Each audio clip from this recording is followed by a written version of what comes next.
젊을 땐 부지런히 미덕이었습니다. 새벽에 출근하고 남보다 한 발 앞서 움직이면 성공할 수 있다고 믿었습니다. 실제로 그 믿음은 통했습니다. 성실함이 곧 승진으로 근면함이 곧 안정된 삶으로 이어지던 시대가 있었죠. 하지만 지금 은퇴를 맞이한 세대가 깨닫는 건 그 부지런함이 더 이상 통하지 않는 시대가 되었다는 사실입니다.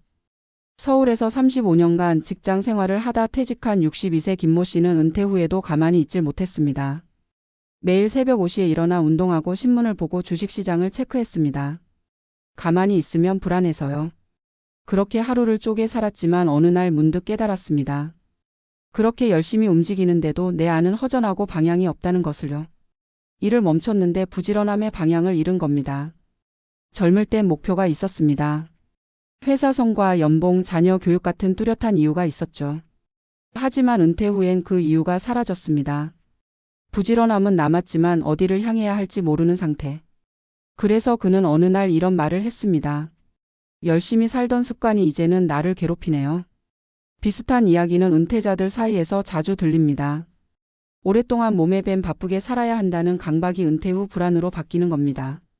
심리학적으로도 설명이 가능합니다. 인간은 일이라는 틀 안에서 자기 존재를 확인해 왔습니다. 일의 결과로 인정받고 그 성취로 스스로를 증명했죠. 그런데 은퇴 후 그 구조가 사라지면 부지런함은 방향 없는 에너지로 변합니다. 쉴 줄을 몰라서 쉬는 게 불안해지는 겁니다. 한편 세상도 달라졌습니다. 과거에는 노력과 시간 투자가 곧 생산성과 직결됐습니다. 하지만 지금은 다릅니다. 효율과 기술이 사람의 속도를 앞질렀습니다. 은퇴자들이 내가 쉬면 뒤처진다는 불안을 느끼는 건 이미 세상이 자신이 배운 속도와 리듬을 넘어갔기 때문이기도 합니다. 실제로 60대 이상 세대는 여전히 부지런히 움직여야 산다는 신념을 가지고 있지만 디지털 중심의 사회에선 그 부지런함이 때로는 방향을 잃은 분주함이 되기도 합니다. 예를 들어 박모 씨는 퇴직 후 스마트 스토어 창업을 시도했습니다. 하루 종일 상품을 등록하고 택배를 포장하고 광고비를 계산했습니다. 정말 성실하게 일했습니다. 그런데 1년 뒤 남은 건 피로와 손실뿐이었습니다. 내가 열심히 안 해서 망한 줄 알았는데 이제는 시대가 바뀌었다는 걸 알겠어요. 부지런함만으로는 안 되는 시대. 오히려 방향을 찾지 못한 성실이 위험할 수도 있다는 걸 그는 뒤늦게 깨달았습니다. 그렇다고 게으름이 해답은 아닙니다. 달라진 건 부지런함의 의미입니다. 예전엔 결과를 향한 성실이었다면 지금의 부지런함은 자신을 위한 성찰로 바뀌어야 합니다. 남보다 빨리 일어나는 것보다 중요한 건 오늘 하루를 어디로 보낼지 의미 있게 계획하는 부지런함입니다. 예를 들어 아침마다 무의미하게 TV를 켜기보다 오늘 하루 어떤 사람을 만나고 어떤 경험을 할지 의식적으로 선택하는 겁니다. 실제 사례로 65세 이모 씨는 은퇴 후 첫 1년을 부지런히 보내는 것에 집착했습니다. 하루에 영어 공부, 수영, 주식 공부, 봉사활동까지 빽빽하게 채웠죠. 그런데 1년이 지나자 공허함이 밀려왔습니다. 나는 쉬지도 않았는데 왜 이렇게 허전하지? 그때 그는 일과 시간표를 모두 멈추고 자신에게 물었습니다. 내가 진짜 하고 싶은 건 뭘까? 그 질문 이후부터 달라졌습니다. 활동은 줄었지만 만족감은 오히려 커졌습니다. 이제 그는 매주 한 번 글을 쓰고 아내와 산책하며 대화하고 오래된 친구를 찾아갑니다. 그는 말합니다. 예전엔 하루를 채우는 게 목표였는데 지금은 하루를 느끼는 게 목표입니다. 부지런함의 시대는 끝난 게 아닙니다. 다만 그 방향이 바뀌었습니다. 남을 따라가는 부지런함에서 자신을 알아가는 부지런함으로, 결과를 내기 위한 속도의 부지런함에서 삶을 곱씹기 위한 깊이의 부지런함으로, 은퇴 후 필요한 건 쉬는 법을 배우는 부지런함입니다. 전문가들은 말합니다. 은퇴 후의 행복은 시간을 어떻게 쓰느냐보다 시간을 어떻게 느끼느냐에 달려 있다고. 과거의 부지런함은 몸의 습관이었지만 이제의 부지런함은 마음의 훈련입니다. 세상이 빨라질수록 느리게 살아도 괜찮다는 확신을 갖는 것이야말로 지금 세대가 배워야 할 새로운 미덕입니다. 마지막으로 한 심리상담사의 말을 전하고 싶습니다. 부지런한 사람이 은퇴 후 가장 먼저 배워야 할 건 멈춤입니다. 멈춘다고 인생이 끝나는 게 아니라 그때서야 비로소 나가 시작됩니다. 젊을 땐 부지런히 미덕이었다는 말은 한 세대 전체의 신념이었습니다. 우리는 그렇게 배웠습니다. 일찍 일어나면 성공하고 남보다 한 발 앞서면 안정된 삶을 얻을 수 있다고 믿었습니다. 그 믿음은 오랜 세월 동안 사실이기도 했습니다. 새벽 첫 차를 타고 출근해 불이 꺼질 때까지 일하던 시절엔 노력의 양이 곧 결과였으니까요. 하지만 지금 은퇴를 맞은 세대가 느끼는 건 그 부지런함이 더 이상 통하지 않는 시대가 왔다는 겁니다. 그리고 더 큰 문제는 그 사실을 너무 늦게 깨닫는다는 데 있습니다. 한평생 열심히 살아야 한다는 신념으로 버텨온 사람들에게 은퇴는 단순한 일의 종료가 아닙니다. 그것은 정체성의 붕괴이기도 합니다. 그들은 자신이 게을러진 것이 아니라 방향을 잃었다는 사실을 인정하지 못합니다. 김모 씨는 35년간 대기업에 다녀 60세에 퇴직했습니다.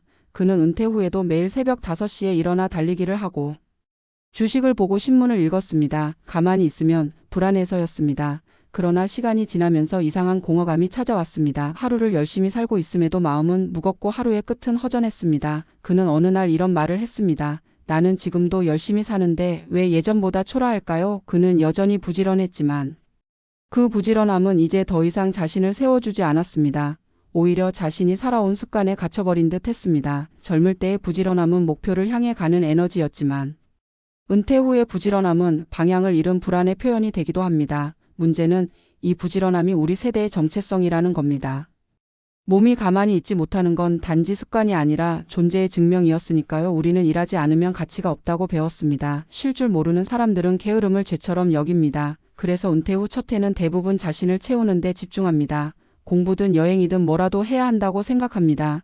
그렇게 시간표를 빽빽하게 채우지만 1년이 지나면 많은 이들이 말합니다. 이게 뭐지? 이건 또 다른 노동이잖아. 실제로 64세 박모 씨는 퇴직 후 스마트 스토어를 시작했습니다. 매일 새벽부터 택배를 포장하고 광고비를 계산하며 하루 16시간을 일했습니다. 그런데 1년 뒤 남은 건 피로와 적자뿐이었습니다. 그는 말했습니다. 내가 부족한 줄 알았는데 이제 알겠어요. 시대가 달라졌다는 걸. 그의 말은 단순한 실패담이 아닙니다. 세상이 바뀐 겁니다. 과거엔 근면이 자산이었지만 지금은 선택과 집중이 자산이 되었습니다. 기술이 시간을 대신하고 효율이 노동의 양을 대체하는 시대에 무조건 열심히는 더 이상 답이 아닙니다. 그런데도 우리는 여전히 젊은 시절의 습관을 붙잡고 삽니다.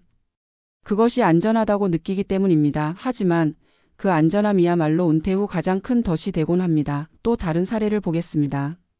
이모 씨는 퇴직 후 하루를 분 단위로 쪼개 살았습니다. 영어 공부, 주식 공부, 자원봉사, 등산 모임, 가족 돌봄까지 하루 일정을 빽빽하게 채웠습니다. 그러나 어느 날 아침 문득 이렇게 생각했습니다. 내가 이렇게 바쁜데 왜 아무 의미가 없을까? 그는 그때 처음으로 일정표를 덮었습니다. 그리고 자신에게 물었습니다. 내가 진짜 하고 싶은 건 뭘까? 그 질문 이후 그의 삶은 조금씩 달라졌습니다. 그는 매주 한 번 글을 쓰고 아내와 산책하며 대화를 나누고 가끔 친구를 만나 커피를 마십니다. 그는 말합니다. 예전엔 하루를 채우는 게 목표였는데 이제는 하루를 느끼는 게 목표예요. 이 변화가 바로 은퇴 이후 필요한 전환입니다. 부지런함의 방향이 바뀌어야 합니다. 남을 따라가는 부지런함이 아니라 나를 이해하기 위한 부지런함으로, 결과를 내기 위한 속도의 부지런함이 아니라 삶을 곱씹기 위한 깊이의 부지런함으로. 젊을 때의 부지런함이 외부로 향했다면 은퇴 후의 부지런함은 내면으로 향해야 합니다. 전문가들은 이런 현상을 은퇴 후 심리적 조정기라고 부릅니다. 한평생 외부의 인정으로 존재를 증명하던 사람이 이제는 자기 내면의 가치로 자신을 세워야 하는 시기라는 겁니다. 하지만 대부분 이 과정을 두려워합니다. 멈추는 순간 자신이 쓸모없는 사람처럼 느껴지기 때문입니다. 그러나 바로 그 멈춤이 필요합니다. 부지런함은 멈춤을 위한 준비여야 합니다. 쉼을 선택하는 용기야말로 새로운 부지런함입니다. 심리학적으로도 가만히 있는 시간은 회복의 과정으로 여겨집니다. 아무것도 하지 않는 순간에 인간의 뇌는 정리하고 치유하고 다음을 준비합니다. 그래서 진짜 부지런한 사람은 쉼을 두려워하지 않는 사람입니다. 노후의 삶은 더 이상 얼마나 열심히 사느냐의 문제가 아닙니다. 얼마나 의미 있게 시간을 채우느냐의 문제입니다. 우리는 젊을 때처럼 부지런히 움직이는 대신 하루를 천천히 느끼는 법을 배워야 합니다. 은퇴 후의 시간은 소비가 아니라 경험이어야 합니다. 부지런히 일하던 습관을 부지런히 생각하는 습관으로 바꿔야 합니다. 시대는 달라졌습니다. 이제는 남보다 빨리 가는 사람이 아니라 자기 속도를 지키는 사람이 현명합니다. 남의 시계가 아닌 자신의 시계로 사는 법을 배우는 것이야말로 은퇴 후의 진짜 부지런함입니다. 우리가 평생 배워온 부지런함은 외부의 기준을 충족시키기 위한 것이었습니다. 그러나 은퇴 이후의 부지런함은 내면의 균형을 찾기 위한 것입니다. 남의 기대를 채우기 위한 성실이 아니라 나의 삶을 곱씹기 위한 성찰이어야 합니다. 그것이 시대가 달라졌다는 말의 진짜 의미입니다. 지금은 덜 움직여도 됩니다. 대신 더 깊이 살아야 합니다. 가만히 있는 시간에도 마음은 자라고 있고 의미는 쌓입니다. 결국 은퇴 후에 필요한 부지런함은 나를 돌보는 부지런함입니다. 마음을 관찰하고 생각을 정리하고 하루를 감사히 여기는 그 느린 행위가 진짜 미덕이 된 시대입니다. 우리는 그동안 너무 오래 달렸습니다. 이제는 잠시 멈춰 서서 스스로에게 물을 때입니다. 나는 어디로 가고 있는가? 나는 왜 이렇게 서둘렀는가? 그리고 지금 나는 무엇을 위해 살아가고 있는가? 교훈처럼 들릴지 모르지만 이건 시대의 변화입니다. 부지런한 사람이 성공하던 시대는 끝났습니다. 이제는 균형 잡힌 사람이 살아남는 시대입니다. 젊을 때의 부지런함이 생존의 기술이었다면 지금의 부지런함은 존재의 방식이어야 합니다. 열심히보다 진심으로 사는 것. 남보다 앞서기보다 자신과 함께 걷는 것, 그것이 은퇴 후 우리가 새롭게 배워야 할 느린 미덕입니다.